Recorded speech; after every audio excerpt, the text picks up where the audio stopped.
duk soyayya. Habibiya ta kina mini alkunya. Zan so ka zo nan maje gun dangina. Wayo baby na. Babanmu ya ce ka kawo sadaki na. Na gode baby. Ya baka ni yanzu ka zama angona.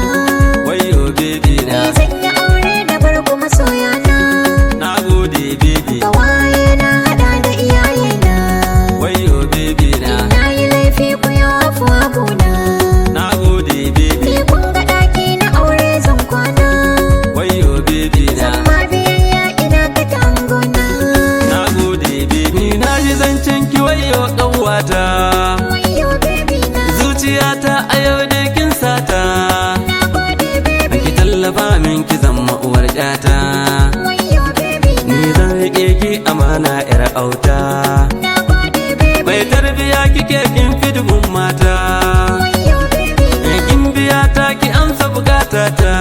Na gode baby. Irin kina duba babu cikin mata. Wayo baby na. Samun ki zai sani in zama ɗan gata. Na gode ya Allahu sarki ka bar ni da wafina. Wayo baby na. Ka bani shi yanzu ya zama jigona. Na gode baby. Rayu tare har ƙarshen raina.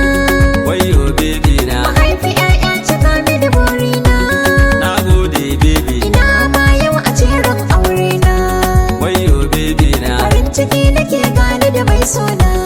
Na gode baby. Ni na sani yanzu kai ne jigona. Wayo baby na. Ne ka zamto abincin ruhina.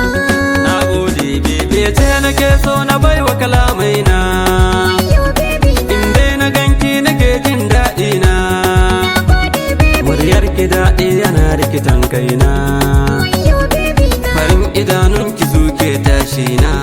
Na gode baby. Wankan ki haske yake a idanuna. Wayo baby na. Maganar ki shine abin labari na. Na gode baby. Kallon hoton ki ya zama aiki na. Wayo baby na. Ke ce ta farko a duk lissafi na. Sako nake so na so yau zan aika. Wayo baby na. Da mangana da ne da wai na san ka.